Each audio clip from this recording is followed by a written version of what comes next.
하나님 말씀 보도록 합니다. 에베소서 5장 28절에서 33절까지 보도록 하겠습니다. 에베소서 5장 28절에서 33절까지입니다. 하나님 말씀이 이러합니다. 이와 같이 남편들도 자기 아내 사랑하기를 자기 자신과 같이 알지니 자기 아내를 사랑하는 자는 자기를 사랑하는 것이라. 누구든지 언제나 자기 육체를 미워하지 않고 오직 양육하여 보호하기를 그리스도께서 교회에게 함과 같이 하나니 우리는 그 몸의 지체임이라. 그러므로 사람이 부모를 떠나 그의 아내와 합하여 그 둘이 한 육체가 될지니 이 비밀이 크도다. 나는 그리스도와 교회에 대하여 말하노라. 그러나 너희도 각각 자기 아내 사랑하기를 자기 자신같이 하고 아내도 자기 남편을 존경하라.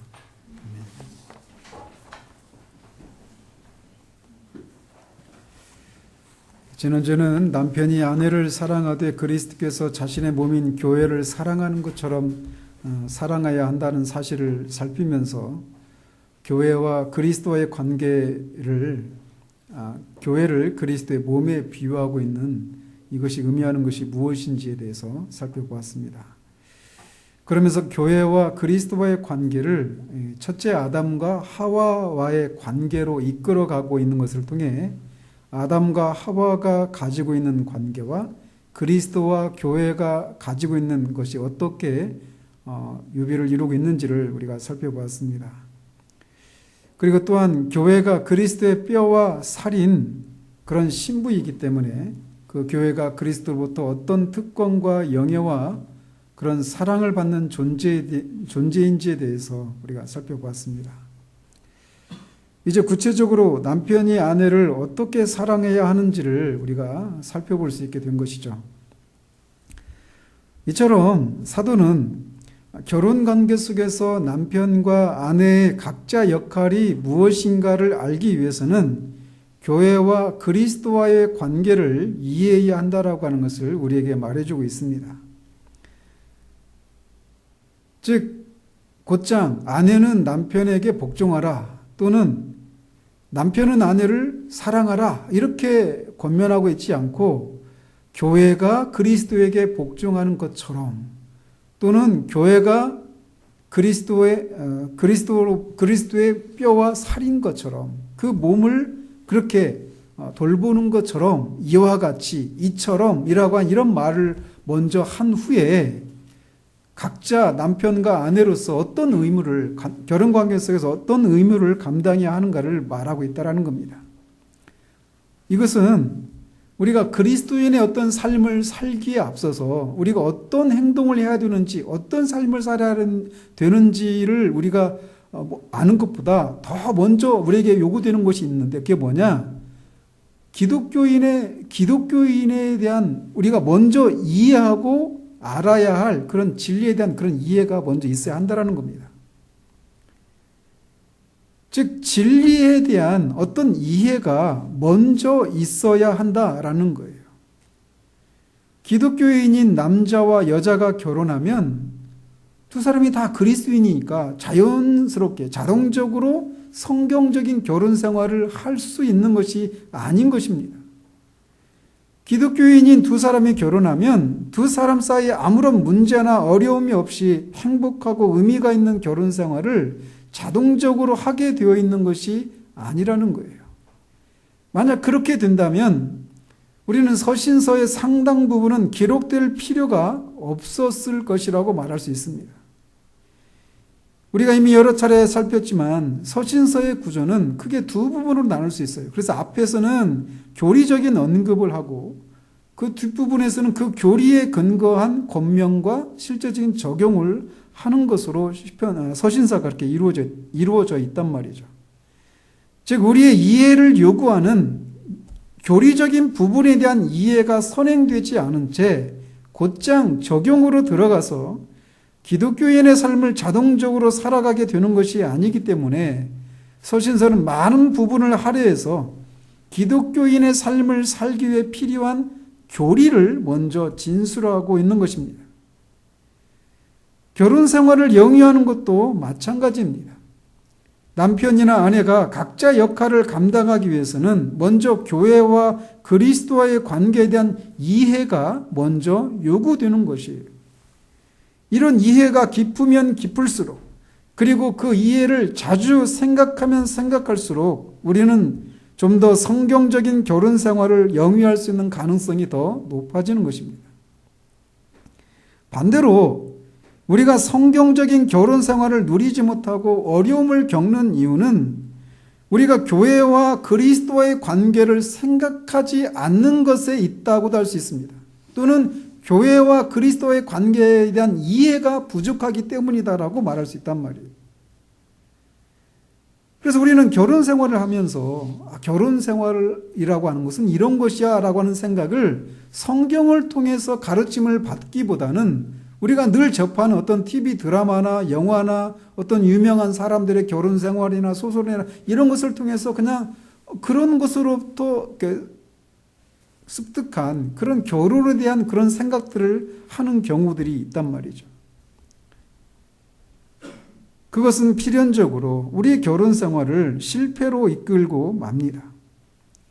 지금 사도가 교회를 그리스도의 신부로, 그리스도의 살과 뼈로 비유하면서 남편은 그리스도에게 교회가 그리스도의 신부요 몸인 관계를 맺고 있다라고 하는 것을 먼저 이해하고 그 이해의 바탕에서 그 이해를 바탕으로 해서 남편은 아내를 사랑해야 한다라고 하는 것을 말하고 있는 이 사실을 우리가 기억해야 됩니다. 즉 우리는 성경에서 말하고 있는 결혼에 대한 가르침에 대해서 배우고 그것을 자주 생각해야 하는 거예요. 성경적인 결혼 생활이라고 하는 어떤 실천적인 삶에 앞서서 먼저 그런 이해가 필요하다라는 겁니다. 즉 행동에 앞서서 우리의 이해와 지성이 먼저 요구된다라는 거예요. 이것은 우리들의 결혼 생활에서 뿐만 아니라 기독교인의 삶을 살아가는 데 있어서 항상 적용되는 원리입니다. 그래서 경건 생활에 앞서서 우리에게 요구되는 것은 이해예요. 또한 우리는 결혼에 대한 기준을 성경에서 배우고 이해해야 한다라고 하는 이 말은 흔히 결혼 생활을 유지하는 데 있어서 사랑이라고 하는 감정이 우선시되는 것을 성경은 배격하고 있다라고 하는 것을 우리는 알아야 합니다.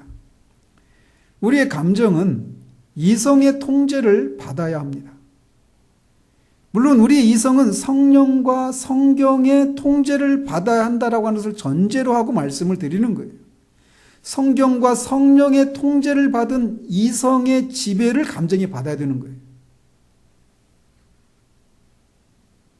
그래서 이성과 감정과의 관계만을 가지고 말씀을 드리면 우리는 우리의 감정이 아니라 이성의 지배를 받아야 하는 거예요. 왜 남편은 아내를 사랑해야 하는가? 그것은 교회와 그리스도의 관계를 생각할 때 그것은 너무나 자연스러운 것이다 라는 것입니다. 그것은 너무나 이성적이고 너무나 합리적인 것이다 라는 거예요. 왜냐하면 교회와 그리스도의 남편과 아내와의 관계는 교회와 그리스도와의 관계와 같은 것이라고 말하고 있기 때문에 그래요. 본질적인 측면에서가 아니라 말이죠. 아니지만 말이죠. 그래서 남편이 아내를 사랑하는 것은 매우 이성적이고 옳은 것이기 때문에 아내를 사랑해야 하는 거예요. 반대로 남편이 만약 교회와 그리스도의 관계를 바르게 이해하고 있는데도 아내를 사랑하지 않는 것은 그것은 합리적이지도 않고 옳은 것도 아닌 것이라고 할 수 있습니다. 따라서 우리는 결혼하기에 앞서서 기독교적인 결혼관이 무엇인지에 대한 진지한 숙고를 해야 해요. 그런데 처음에 이 부분을 이 결혼 관계 속에서 아내와 남편과의 남편의 의무들을 살피기 전에 처음 부분에서 말씀드린 것처럼 오늘날 교회 안에서 기독교적인 결혼관에 대한 그런 바른 가르침들이 많지가 않다라는 겁니다. 그냥 믿는 사람끼리 결혼해야 된다라고 하는 것이 그것이 그냥 가장 큰 명제로 던져지고 있고 그리고 나서 구체적으로 남편들이, 아내들이 어떻게 살아야 되는가, 이런 얘기들은 성경에서 끌어오기보다는 우리의 경험과 우리의 문화 속에서 그냥 통용되고 있는 것들을 그대로 끌어와서 기독교적으로 조금씩 윤색한 그런 정도의 가르침이 전해지고 있는 것이 전부라는 것이 우리 안타까운 현실이라는 겁니다. 그리스도와 교회의 관계를 이해하지 못하는 사람이 성경적인 결혼 생활을 할 수 있다고 생각하는 것은 어불성설입니다. 여기에 기독교인의 결혼과 비그리스도인의 결혼의 본질적인 차이가 있는 겁니다. 그리스도인이 아니고서는 성경적인 결혼 생활을 이어나갈 수 없어요. 그리고 더 나아가서 그리스도인이라 하더라도 이 본문이 그 앞에 있는 5장 18절에 걸린다라고 여러 차례 말씀드렸는데, 성령으로 충만하지 않은 그리스도인은 성경적인 결혼 생활을 할 수가 없다라는 겁니다. 그래서 우리는 결혼을 하기 전에 기독교적인 결혼관이 무엇인가에 대한 바른 이해를 가지고 있어야 돼요. 뿐만 아니라 결혼 생활을 해나가는 과정 속에서도 우리는 수시로 기독교적인 결혼 생활이 무엇인가, 그리고 그 안에서 남편으로서, 아내로서 나는 어떤 역할을 해야 될 사람인가라고 하는 것을 끊임없이 상기해야 할 필요가 있다라는 겁니다. 그렇지만 우리는 얼마나 자주 일상의 독재 포로가 되어서 우리에게 익숙해진 것들에 대해서 깊이 있게 생각하지 않고 그냥 아무 생각 없이 그냥 그렇게 살아가는 경우들이 많은가라는 겁니다. 그런 연유로 하나님은 여러 가지 절기와 기념일을 두고 우리로 하여금 그런 날들을 통해서 그 날을 통해 우리가 생각해야 될 것들을 생각하도록 그런 절기들을 주시는 거예요. 그런 의미에서 결혼 기념일도 우리 각자에게 나는 과연 성경적인 결혼 생활을 하고 있는지를 돌아보는 계기로 삼는 것도 좋다라고 할 수 있습니다.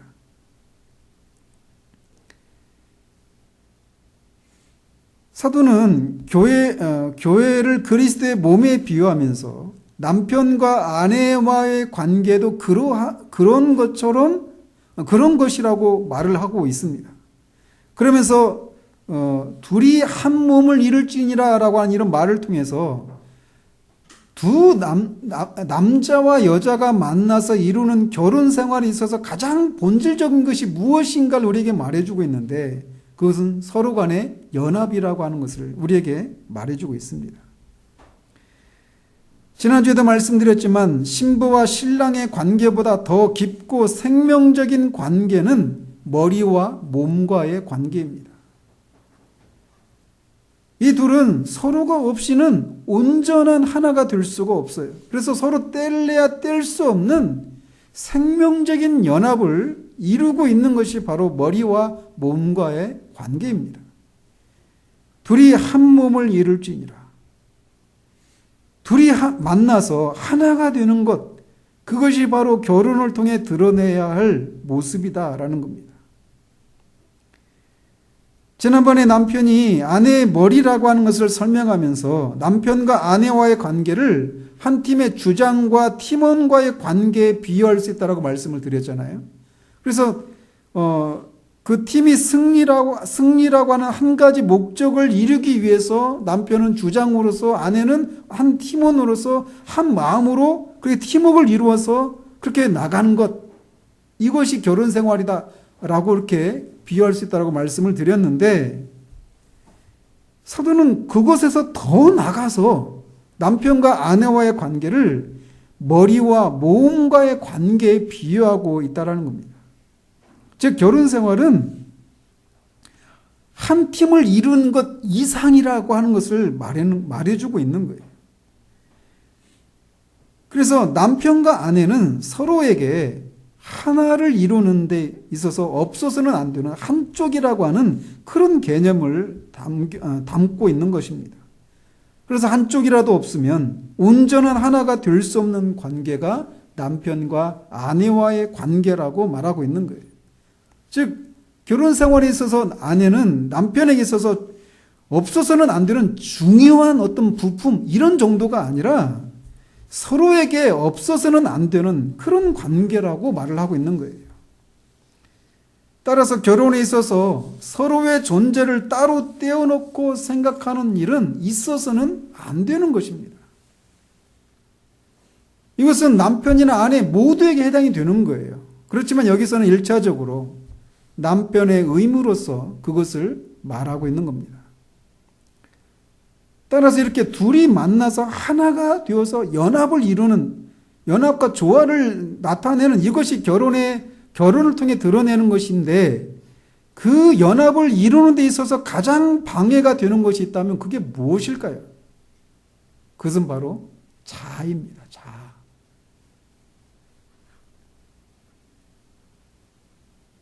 그래서 서로를 독립적으로 생각하는 것, 그것이 바로 결혼을 통해 나타내야 할 연합을 깨는 근본적인 원인이라고 할 수 있어요. 남편과 아내를 서로를 떼어놓고 독립적으로 생각해서는 안 된다라는 겁니다. 왜냐하면 남편에게 아내는 그의 뼈와 살이고 아내에게 남편은 머리이기 때문에 그래요. 머리가 없는 몸, 몸이 없는 머리, 이거는 생각할 수가 없는 것입니다. 따라서 남편과 아내가 서로 독립적인 그런 존재로 각자를 생각해서는 안 된다라고 하는 것을 우리가 먼저 알아야 됩니다. 특별히 남편이 그러해야 합니다. 그래서 남편은 매사에 자신을 독립적인 존재로 생각해서는 안 된다라는 거예요. 이것은 남편이 무엇인가를 하고 싶어하는 것에 있어서도 마찬가지로 적용될 수 있는 것입니다. 그래서 결혼하기 전에는 내가 사고 싶은 것 사고, 가고 싶은 곳 가고, 하고 싶은 것 마음대로 할 수 있었지만, 결혼을 하고 나면 이제는 그 생활을 청산해야 하는 거예요.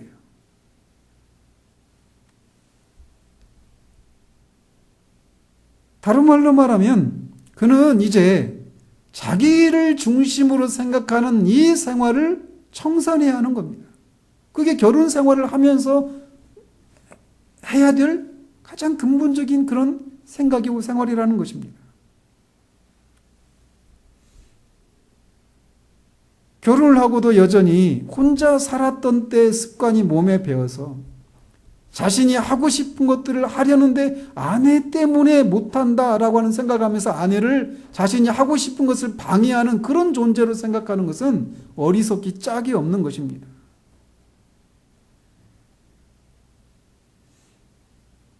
결혼 생활을 하는 도중에도 우리는 수시로 결혼이 무엇인가를 끊임없이 생각하고 자신 안에서 자기를 중심으로 이기적으로 생각하고 행동하려고 하는 것들을 끊임없이 부인해야 되는 거예요.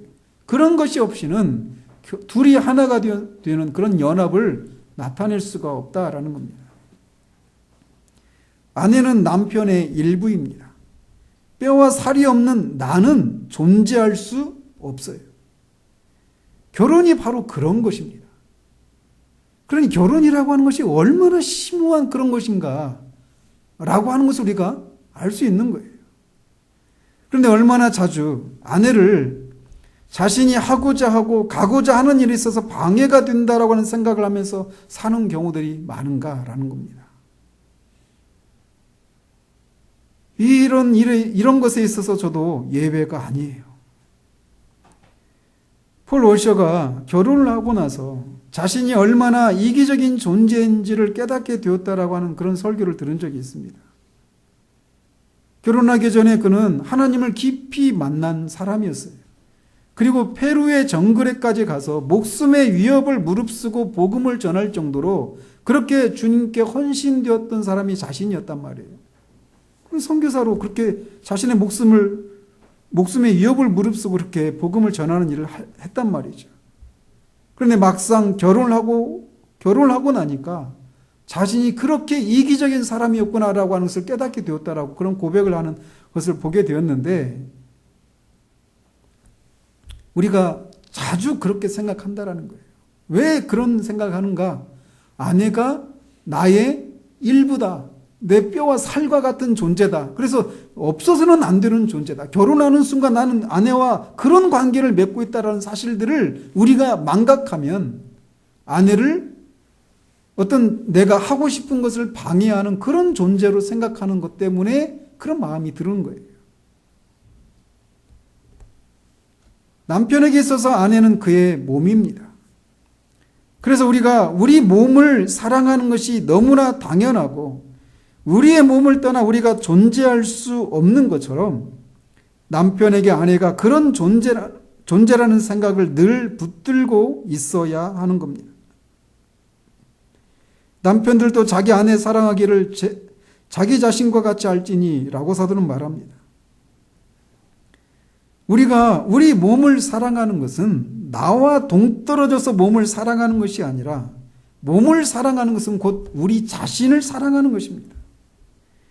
아내를 향한 남편의 태도와 생각이 늘 그런 것이어야 한다라고 말을 하는 거예요. 따라서 아내를 향한 어떤 사랑의 행위들을 하고 나서 내가 아내를 향해서 특별히 무엇인가를 했노라라고 하는 생각마저도 가져서는 안 될 정도라고 말하고 있는 거예요. 이것은 마치 우리가 우리 몸을 위해서 하는 일이 우리 몸을 위해서 내가 특별히 어떤 행동을 했다라고 하면서 우리 자신을 막 드러내고 자랑스럽게 하는 것이 어리석은 것과 마찬가지예요. 예를 들어서 마치 내 손이 어디 다쳤는데 손이 막 다쳐서 제대로 막 작동을 못하고 그런 상황에서 내가 오늘 내 손이 피곤하다고 하니까 내가 이 손을 내가 하루 종일 아무것도 안 하게 해줘야지. 그러니까 아무것도 안 해줬어요. 그리고 마사지도 해주고. 그렇게 했다고 내가 자랑하는 것이 어리석은 것처럼 아내를 향한 남편이 아내를 사랑하기 위해서 하는 어떤 행동들을 하고 나서 어떤 그런 것을 자랑하는 것은 마치 그런 것과 같은 것이라고 말할 수 있단 말이죠. 아내를 향한 남편의 사랑을 몸에 비유하고 있는 것이 가지고 있는 그 무게감을 아시겠습니까?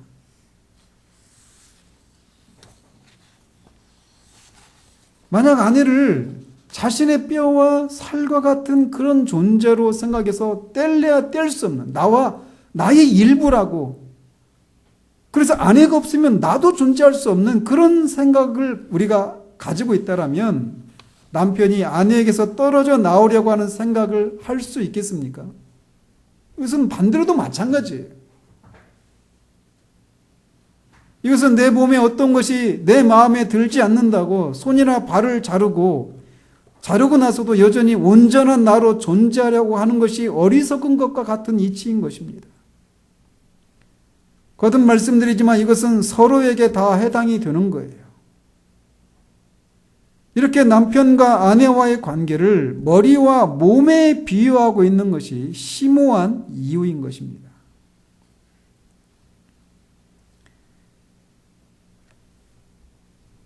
저도 말씀을 준비하면서 마음에 굉장히 큰 어려움이 있어요. 왜냐하면 저 자신이 그렇지 못하니까.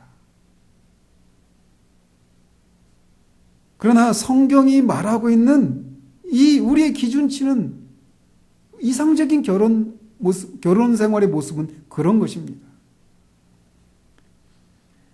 그렇다면 남편이 아내를 자신의 몸을 사랑하는 것처럼 사랑해야 되는데 그럼 구체적으로 어떻게 사랑해야 하는가라는 겁니다. 사도는 이렇게 말합니다. 누구든지 언제나 자기 육체를 미워하지 않고 오직 양육하여 보호하기를 그리스도께서 교회에게 함과 같이 하나니라고 말합니다.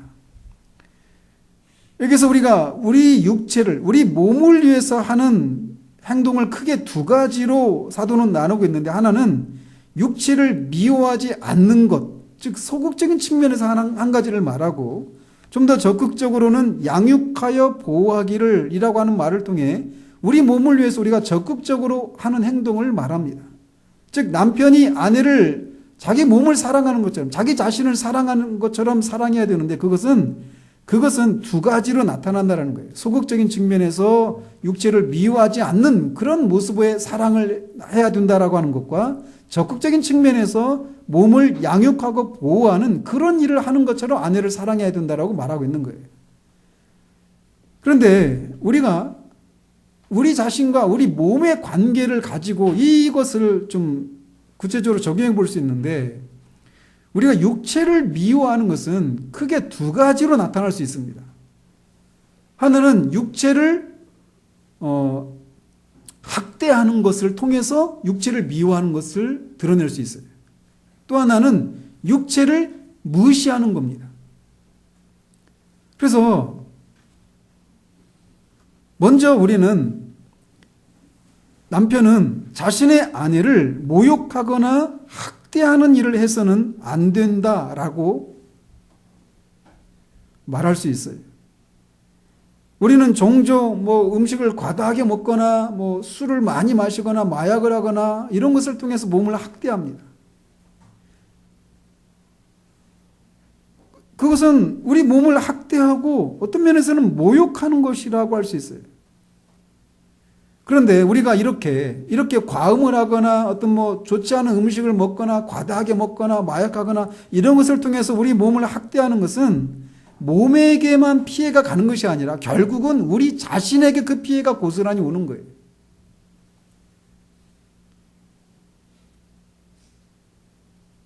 몸이 중요하지 않다. 정신적인 것이 더 중요하다. 이렇게 생각한다면 그런 사람이 어떤 존재인지를 모르고 그런 얘기를 하는 거예요. 우리가 적당하게 운동하고 몸을 관리하지 않으면 나중에 우리는 우리의 지성과 우리의 몸뿐만 아니라 우리의 지성과 삶 전반에 걸쳐서 우리가 고통을 당하게 되는 날이 오고 마는 것을 압니다. 몸을 학대하는 것은 결국 우리 자신에게 그 피해가 고스란히 오는 거예요. 마찬가지로 자신의 몸인 아내를 모욕하고 학대를 하는 것은 결국 자신의 삶을 파괴하고 고통을 겪게 되는 것으로 결과된다라는 것을 기억해야 합니다. 아내를 모욕하고 학대하는 것은 다양한 방식으로 나타날 수 있습니다. 여기에서 그런 구체적인 것들을 다 언급할 수는 없어요.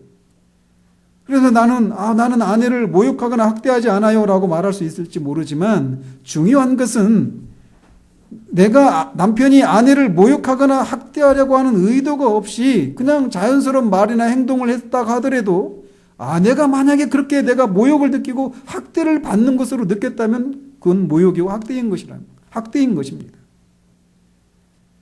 그런 측면에서 우리는 우리의 말이나 행동 혹은 겉으로 말과 행동으로 드러내지 않고 단지 생각으로만 아내를 모욕하고 학대하는 것을 했을지 몰라도 어쨌든 이런 다양한 것을 통해 아내를 모욕하고 학대하는 일을 했다라면 그것은 아내를 사랑하지 않는 것이다 라는 겁니다. 그리고 그렇게 하는 것은 결국은 자신이 고통을 받는 것과 같은 어리석은 것이라고 하는 것을 기억해야 해요. 그래서 먼저 남편이 아내를 사랑하되 소극적인 측면에서는 아내를 모욕하거나 학대하지 말아야 한다라는 겁니다. 또한 육체를 미워하는 것이 학대를 하는 것을 통해서도 육체를 미워하지만 육체를 무시하는 것을 통해서도 육체를 미워합니다. 따라서 남편은 아내를 사랑하되 소극적인 측면에서는 아내를 무시하지 말아야 합니다. 우리는 우리 몸의 어떤 일부가 마음에 안 들어서 모욕하고 학대하는 것처럼 우리는 종종 우리 몸을 무시하는 일을 하기도 합니다. 그래서 그 어떤 것이 없어도 되는 것처럼 필요하지 않은 것처럼 그렇게 무시해버리는 경우들이 있어요. 그런데 몸을 학대하는 것이 나쁜 것처럼 몸을 무시하는 것 또한 나쁘기는 매 한 가지입니다. 우리 몸에서 중요하지 않은 것은 단 하나도 없습니다. 다 중요하고 다 필요가 있기 때문에 하나님이 우리 안에 그런 지체들을 다 두신 거예요. 그런데 그런 것들의 소중함을 모르고 우리가 그것들의 가치를 무시하면 언젠가 그런 지체들의 어떤 이상이 생겼을 때 우리는 비로소 그제서야 이거 얼마나 소중한 것이었는가라고 하는 것을 압니다. 이를테면 갑상선 이런 것들이 옛날에는 다 절제해버렸거든요. 필요 없다라고. 근데 지금 그렇지 않다라는 걸 알잖아요. 우리 몸을 그런 식으로 무시하는 거예요. 필요하지 않은 그런 것으로. 같은 이치로 아내를 무시하는 경우도 그렇습니다.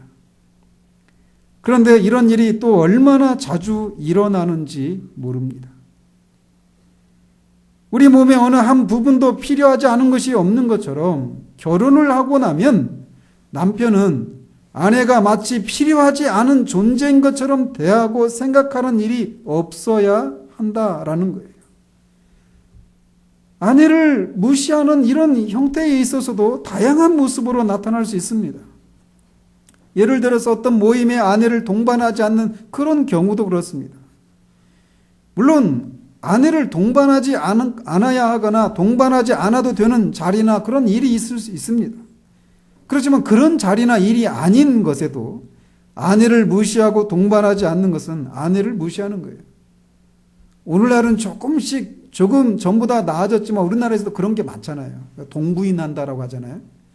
이런 것들이 그냥 아내는 그냥 집에만 있고 남편이 다 알아서 하는 그런 식의 생각들은 성경적인 개념이 아니에요. 그것은 아내를 무시하는 겁니다. 아내가 필요하지 않은 존재인 것처럼 대하는 그런 것이라는 말이죠. 근데 이것은 사적인 모임에서도 그렇고 일에 있어서도 마찬가지예요.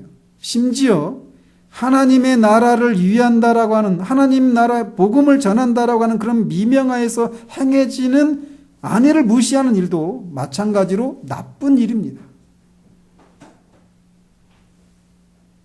예를 들기 좋아서 말씀을 드리는 건데 우리나라에서는 목사가 교회를 돌보는 일에 자신의 모든 것을 쏟아붓는 것을 당연시합니다. 그렇게 해야 합니다. 그런데 교회를 돌보는 일에 자신의 모든 것을 쏟아붓는 것을 당연시하면서 목사가 자신의 가정을 돌보는 것을 소홀히 하는 것을 문제 삼지 않아요. 오히려 가정에 너무 많이 시간을 쓰고 마음을 쓰는 것을 교회가 불편해합니다. 그러나 기억해야 돼요. 교회를 세우신 하나님이 가정도 세우셨다라는 겁니다. 하나님은 어느 하나를 희생하면서 다른 것을 하도록 하시는 그런 분이 아니셔요. 이것도 하고 저것도 해야 되는 거예요. 그래서 하나님 나라를 위한다라고 하는 그런 미명하에 온통 복음을 전하고 교회 일을 선교 이렇게 그런 일들에만 신경을 쓰면서 아내를 돌아보지 않는 이런 것은 그런 어떤 복음을 전하는 일에 큰 어떤 업적을 세우면서도 아내를 무시하는 이런 것은 하나님께서 용인한 일이 아니에요. 근데 우리나라에서는 그런 것이 굉장히 높이 평가를 받죠. 성경적인 기준이 아닌 것입니다. 앞에서도 언급했지만 폴 오셔가 그런 결혼에 대한 얘기를 하면서 그런 설교를 한 적이 있어요. 비행기를 타고 가는데 옆 사람이 무슨 일을 하느냐, 직업이 뭐냐 물으니까 폴 오셔가 남편입니다. 이렇게 대답을 했다라는 거예요. 이 사람이 황당하죠. 아니 남편 말고 직업이 뭐냐 그러니까 남편 일 하다가 시간이 나면 아빠 일도 합니다. 이 사람이 더 황당한 거예요. 아니 그 남편이나 그 아빠 일 말고 또 뭐 하냐 그러니까 그런 일 하다가 시간이 남으면 여기저기 돌아다니면서 복음도 전하고 그럽니다. 농담처럼 유머러스하게 얘기한 거지만 그 말을 통해서 그가 전하고자 하는 게 그거예요. 가정을 돌보는 거, 남편으로서 남편의 일을 하는 거, 아빠 일을 하는 거, 그것도 교회 일을 하는 것만큼 중요한 거예요. 다 책임을 묻는 거예요. 이건 반대로도 마찬가지예요. 교회에서 교회 일을 교회가 이렇게 운행되는 데 있어서 집사님이나 권사님들이 안 계시면 교회가 돌아가지 않을 정도로 교회 대부분의 일들은 다 여성분들이 감당합니다. 대소사들 말이에요. 기도도 온통 여자분들이 다 하죠. 그리고 중요한 일들은 남자가 해요. 기도도 하지 않는 남자들이. 이게 문제인 거예요, 이게.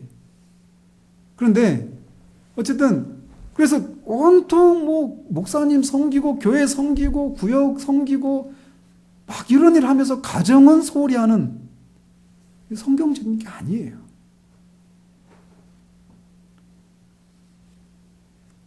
어쨌든 이런 식으로 아내를 필요하지 않은 그런 존재처럼, 우리 몸의 어떤 기관이 필요하지 않은 것처럼 생각해서 무시해 버리는 것처럼 아내의 자리를 그런 식으로 대하는 것도 아내를 무시하는 거예요.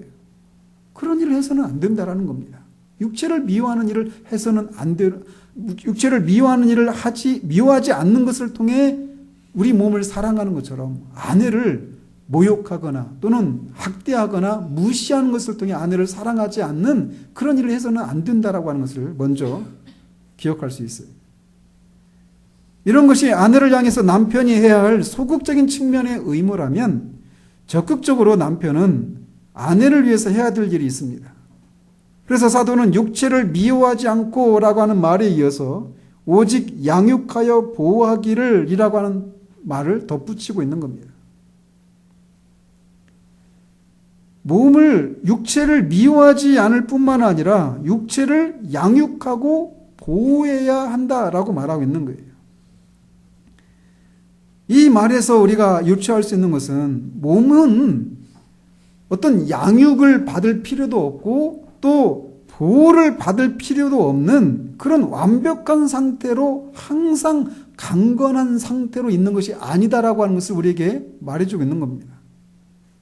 마찬가지로 남편이 아내를 그런 존재로 생각해서는 안 된다는 거예요. 즉 양육을 받고 보호를 받을 필요가 없는 완벽한 그런 존재로 생각해서는 안 된다라는 겁니다. 이 사실이 중요한 것은 남편이 아내를 향해서 실망하고 또 실망을 넘어 무시하는 것의 시작은 바로 이 사실을 놓치는 것으로부터 시작하기 때문에 그렇습니다. 제가 지금 얼마나 마음에 어려움이 많은지 모릅니다. 아내의 어떤 부족함을 발견하고 남편 안에서 그것도 못해?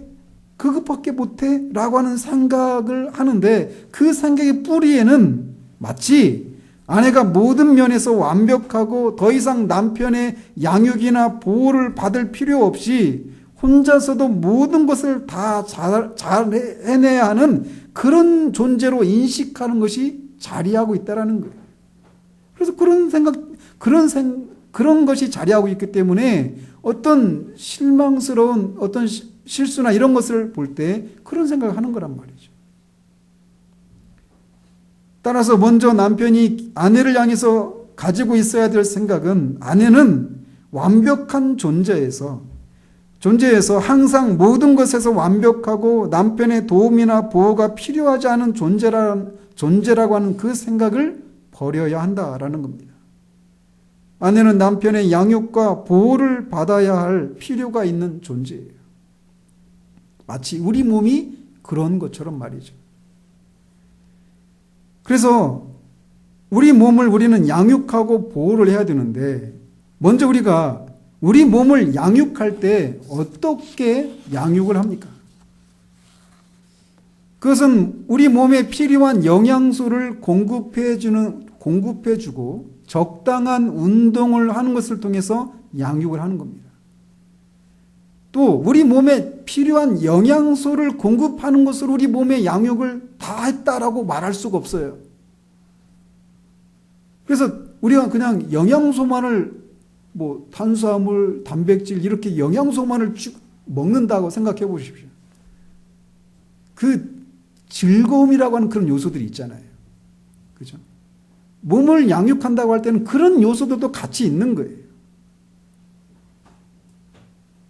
따라서 우리 몸을 양육하기 위해서는 이렇게 필요한 영양소를 공급하고 또 필요한 영양소를 공급하는 것을 넘어서서 몸이 즐거워하는 것들을 공급해 주고 또 운동을 하는 것을 통해서 몸을 양육하는데 그것을 위해서는 우리 몸이 어떤 상태인지에 대해서 이해하는 것이 필요한 거예요. 그래서 어떤 사람에게는 그게 좋은 운동이고 좋은 영양소인데 다른 사람에게는 그게 그렇지 않을 수 있거든요. 그래서 우리 몸이 어떤 몸인지를 이렇게 이해하고, 아, 요즘 내 몸이 뭘 원하는구나, 이런 것을 인식할 수 있어야 바르게 양육할 수 있는 거예요. 마찬가지로 남편은 아내를 양육할 그런 책임이 있는데, 이것을 위해서는 아내의 성품이나 아내가 무엇을 좋아하고 싫어하고 어떤 때 생기를 드러내고 또는 어떤 때 어떤 것을 힘들어하는지를 알아야 합니다. 아무리 몸에 좋은 약도 그것을 받을 수 있는 사람이 있고 그렇지 못한 사람이 있어요. 그리고 좋은 약이 받을 때도 있고 받지 못할 때도 있는 겁니다. 한 사람 안에서도 마찬가지로 아내를 위한다고 하면서도 정작 그것이 아내의 영혼을 고통스럽게 하는 것이 될 수도 있어요. 그래서 아내가 어떤 사람인가를 아는 이런 일들이 필요한 거예요. 그리고 이 일은 평생 지속되는 겁니다.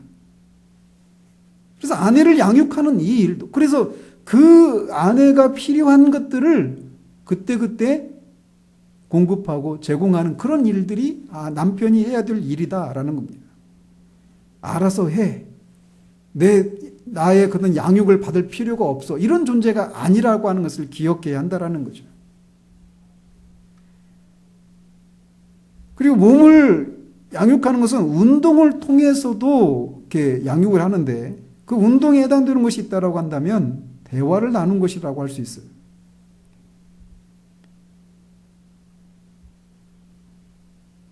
지금이야 이제 맞벌이 부부들이 많은 시대이니까 다 뭐 밖에서 일을 하는, 부부가 다 밖에서 일을 하는 경우들이 많은데, 우리가 밖에서 일을 하고 오면 막 사람들한테 시달리고 일에 치이고 오면 집에 들어오면 만사가 귀찮잖아요. 다 하기 싫고.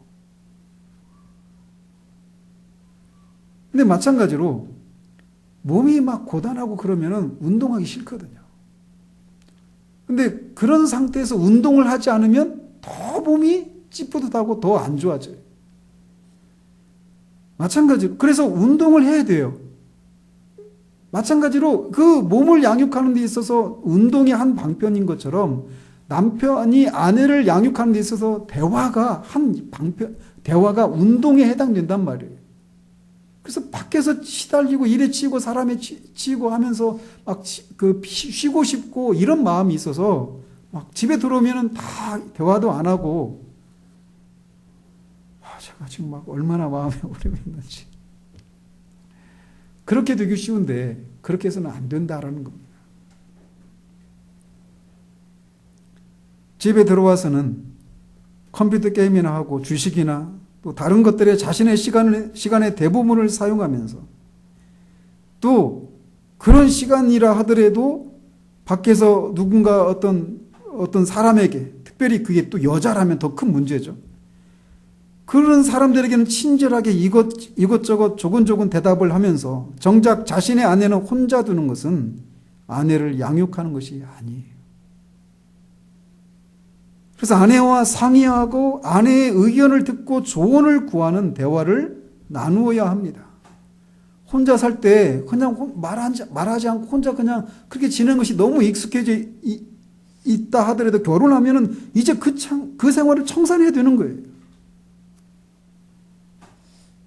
운동을 하기 위해서는 우리 의지를 발휘하고 피곤함을 무릅써야 되는 것처럼, 연단을 해야 될 그런 필요가 있는 것처럼 대화를 하는 것도 마찬가지입니다.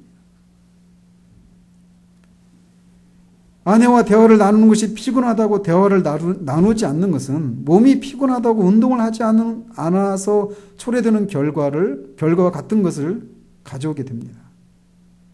그래서 남편은 아내를 대하되 몸을 돌보듯이 그렇게 해야 한다라는 겁니다. 그렇게 해야만 결혼 관계가 더 깊어지고 그런 과정을 통해 서로가 성숙해져 가는 거예요. 이렇게 남편은 아내를 양육할 책임이 있습니다. 또한 남편은 아내를 보호해야 하는 책임도 있습니다. 우리는 우리 몸에서 연약한 부분이 있을 때 그것들을 보호하기 위해서 특별한 노력들을 기울입니다. 예를 들면 요즘 같은 환절기, 겨울철 이런 때 되면 편도선이 약한 사람도 있잖아요. 그런 사람들은 편도선 때문에 고생 많이 하잖아요. 근데 그럴 때 그 사람은 그 자신의 그 약한 편도를 보호하기 위해서 특별한 어떤 노력들을 합니다. 왜 내 편도가 약하지? 하면서 막 짜증내고 그런 것을 넘어서서 어떤 식으로든지 보호하기 위해서 어떤 노력들을 한단 말이에요. 마찬가지로 아내의 연약함에 대해서 우리가 취해야 될 태도가 바로 그런 거다라는 겁니다. 아내가 특별히 어떤 상황에서 힘들어하고 넘어지는 부분이 있는지 우리가 알고 그것에 대해서 그런 상황들을 우리가 목도할 때 우리가 몸의 그 보호를 받아야 될 그 몸을 특별히 보호하는 노력을 하는 것과 같은 그런 노력들을 해야 한다는 겁니다. 사람마다 힘들어하고 약한 부분이 사람마다 다 다양합니다. 똑같지가 않습니다. 왜 저 사람은 저렇게 잘하던데 당신은 못해? 이렇게 말할 수가 없어요. 다 사람마다 다르니까. 근데 우리가 그런 어떤 것을 볼 때마다 말로 하든 안 하든 또 저런다. 왜 아직도 그래? 라고 하는 그런 생각이 들면서 무시하고 짜증나고 조바심을 내는 그런 것은 하고 있지는 않은지. 그렇지 않아도 이미 자신의 그런 연약함을 인해서 가뜩이나 스트레스를 받고 있는 아내에게 기름을 붓는 일을 하고 있지는 않은지 돌아봐야 하는 거예요. 그것이 비록 말과 행동으로 드러나지 않고 그냥 마음으로 생각만 하고 있을지라도 그것은 하지 말아야 할 일인 것입니다. 왜 그런 생각하느냐? 아내가 내 몸이라고 하는 생각을 하지 못하고 있기 때문에 그런 거예요. 따라서 우리는 그런 때 아내가 내 몸이다라고 하는 것을 생각을 해야 됩니다. 그래서 우리 몸의 연약함을 우리가 보호하기 위해서 어떤 특별한 조치를 취하는 것처럼 아내를 그렇게 대해야 하는 거예요. 이것에 대한 가장 적절한 권면이 있다라면 사도 베드로가 아내는 더욱 연약한 그릇으로 알라라고 하는 그런 권면이라고 할 수 있어요. 일반적으로 우리가 우리 몸에 어떤 연약함을 가지고 있을 때 우리는 특별한 방식으로 보호를 합니다. 그런 것처럼 아내가 가지고 있는 어떤 연약함 이런 것을 볼 때 우리는 그런 마음의 자세들, 행동들을 해야 되는 거예요.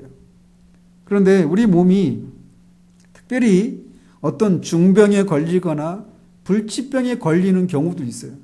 일상적으로 연약한 그런 것을 넘어서서 그런 경우도 있단 말이죠. 그런 것처럼 환난이나 시련이라고 하는 그런 중병을 겪을 수도 있어요. 그럴 때 우리가 어떻게 해야 되는가? 그 중병이나 불치병에 걸려있는 우리 몸을 보호하기 위해서는 그전보다 더 특단의 노력들을 하는 것과 같은 그런 것들이 우리에게 요구된다라는 겁니다. 또 우리 몸을 보호하는 일은 실제적으로 어떤 연약함이 드러날 때 또는 특별한 더 큰 어떤 병이 들었을 때 보호하는 일도 하지만 그런 치료하고 보호하는 일을 통해서도 보호를 하지만 그런 일이 일어나지 않도록 예방하는 것을 통해서도 몸을 보호하기도 합니다. 그래서 겨울철에 독감 주사를 예방 주사를 맞는다든지 그런 식으로 우리 몸을 보호한단 말이에요. 마찬가지로 남편이 아내를 보호하기를 예방하는 방식으로도 보호를 해야 한다라는 거예요.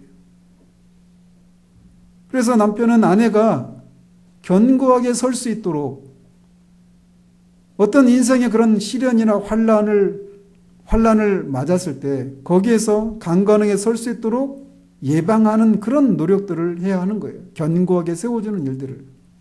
그래서 남편이 먼저 세상을 떠난 후에 혼자 남겨져 있을 때라도 아내가 겪을 그런 환난이나 시련을 그렇게 감당할 수 있는 견고한 사람이 될 수 있도록 세워주는 일들을 해야 한다라는 겁니다. 안타깝게도 오늘 이 자리에는 실제로 남편인 사람이 저밖에 없어서 안타까운 마음이 많은데, 남편이 아내를 향해서 해야 될 의무가 이겁니다. 그러니 결혼이라고 하는 것이 얼마나 우리가 신중하게 준비를 해야 되고, 또 결혼 생활하는 과정 속에서도 우리가 얼마나 자주 아내가 내 몸이구나, 아내가 없으면 나도 존재할 수 없구나 라고 하는, 뗄래야 뗄 수 없는 그런 존재라는 사실들을 우리가 수시로 생각하지 못한다면, 그래서 그 생각이, 그 이해가, 그 지성이 우리의 감정을 지배하지 않는다라면 우리는 얼마나 결혼 생활에 어려움을 겪고 그것들을 어려움이 없는 것처럼 포장하고 사는 정도에서 머무는 그런 결혼 생활을 하는 경우들이 얼마나 많은가라는 겁니다. 하나님은 결혼 생활이라고 하는 것을 통해서 이 세상에 삼위 하나님 안에 있는 그 연합을, 그 연합 안에 있는 완전한 조화와 사랑을 우리 남편과 아내와의 관계를 통해 드러내기를 원하셔서 결혼 제도를 허락하신 거예요. 이 결혼입니다, 이게. 그러므로 우리가 결혼이 무엇인가, 기독교적인 결혼이 무엇인가라고 하는 것을 수시로 생각하고, 그 결혼 관계 안에서 아내는 또 남편은 각자 어떤 역할을 해야 되는가, 아내는 남편에게 어떤 존재인지, 아내에게 남편은 어떤 존재인지를 수시로 생각하고 그 옳은 것, 그 기준에 우리를 자기를 주장하려고 하는 생각들을 부인하고 거기에 자꾸 복종해 나가는 과정을 통해 우리가 더 온전한 연합, 그런 과정을 통해 더 온전한 사람이 되어져 가는 그런 일들이 있는 것입니다. 우리가 어디에 이르렀든지 그런 것을 우리가 목표로 하면서 우리 결혼 생활이 이어지기를 바라요. 그리고 우리 자녀들이 그런 결혼 생활을 해나갈 수 있도록 준비하는 일들을 해야 하는 겁니다. 다음 주에 한 번 더 이 결혼을 한 자녀들과 부모와의 관계, 이 문제를 다루고 결론적으로 결혼 문제를 한 번 더 다루고 기독교적인 결혼관이 무엇인가를 정리하도록 합니다. 남편은 아내를 사랑하되 자기 자신을 사랑하는 것처럼 사랑해야 합니다. 왜? 아내는 자기의 몸이니까, 뼈와 살이니까. 기도하도록 하겠습니다. 하나님 아버지, 우리가 얼마나 기독교적인 결혼관에 대해서 무지한지, 얼마나 피상적인 단순한 몇 가지 그런 규칙들만 가지고 그렇게 결혼 생활을 시작하고 또 결혼 생활을 유지하고 있는지 모릅니다. 말씀을 살피면서 하나님이 결혼을 통해서 우리에게 원하셨던 그런 기준에 한없이 미치지 못하는 우리들의 모습을 인하여서 말할 수 없는 부끄러움과 죄송함과 아내를 향해서 또 남편을 향해서 미안함이 하나님 우리 마음에 가득합니다. 하나님, 우리가 어디에 이르렀든지 이제라도 또 우리 결혼을 앞둔 자녀들이 기독교적인 결혼이 무엇인가를 알고 시작한 사람이라 할지라도 수시로 그 결혼 관계 속에서 각자의 역할이 무엇인가를 수시로 생각하는 것을 통해 그 옳은 것에 반하려고 하는 우리 자신 안에 있는 그 이기심들을 부인하고 자기를 부인하고 그 옳은 것에 복종시키는 것을 통해 온전한 연합을 이루는 그런 결혼 생활을 해나가는 것을 통해 하나님이 뜻하셨던 그런 목적을 드러내는 우리 결혼 생활이 될 수 있도록 주님 도우시기를 원합니다. 우리가 어디에 이르렀든지 하나님 우리를 불쌍히 여겨주시고 긍휼과 자비를 베풀어 주셔서 하나님, 우리가 하나님이 원하셨던 그런 결혼 생활을 이루고 이 세상을 살아가는 동안 그 속에서 하나님이 주시고자 하셨던 그 말할 수 없는 그런 복들을, 그 신비들을 우리가 누리는 우리들 될 수 있도록 주님 도우시기를 원하옵고 우리 주 예수 그리스도 이름으로 기도합니다. 아멘.